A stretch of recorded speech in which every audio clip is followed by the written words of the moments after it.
Why do you spend so much time thinking about your ex, and how can you finally get those thoughts to stop? I'm Cole and I help people get through breakups and divorce, so if you want more content like this, click subscribe. First of all, I want you to know that I've been through this. I like to think of everything logically at first, and that's kind of what helps me now to understand it, but I have been where you are, where the logic just is not enough. And you may even know that like this person's not good for you, but you can't stop thinking about them. So how do you get it to stop?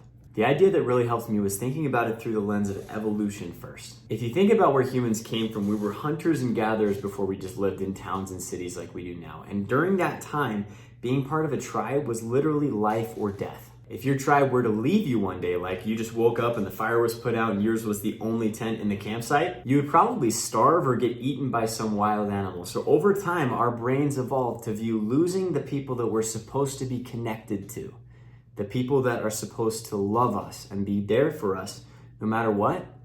Our brains evolved to see that as the same as dying. Now, your brain's major and primary purpose is to be a don't get killed device. So it's gonna do everything it can to make sure that you don't put yourself into that situation, and that if you are in that situation that it thinks you're going to die, it's gonna load your brain up with chemicals to make sure you can get out of it.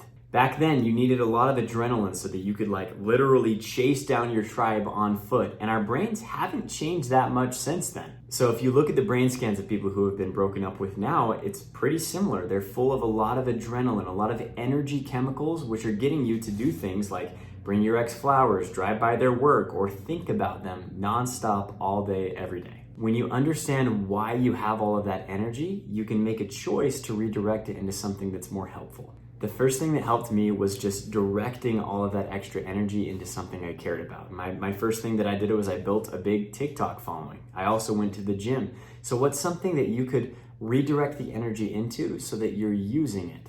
If you're having trouble coming up with ideas, this exercise might help. Get out a piece of paper and write down these 5 categories at the top: family relationships, friend relationships, hobbies, religion or spirituality, and work. Then rate how you feel in your life within each of those categories on a scale from 0 to 10. Once you've got all those rated, pick one category that's lower, like maybe you're a 4 on the friendship scale. Maybe you have a couple friends that you only talk to like once a year, but you don't have anyone that you can truly rely on. And then start to channel all that extra energy you have towards that, and start as small as you can. So if we're thinking about the friend category, it might mean I send a text asking how this friend is doing today. And then once you've got that ball rolling, you can gradually build it up. Maybe you hang out with a friend. Maybe you go to an event and meet new friends. But I can promise you from my own life, and also the hundreds of people I've coached through their breakups, that when you use that energy towards things that you can control, that build up your life, you're going to feel yourself becoming happier and happier each day.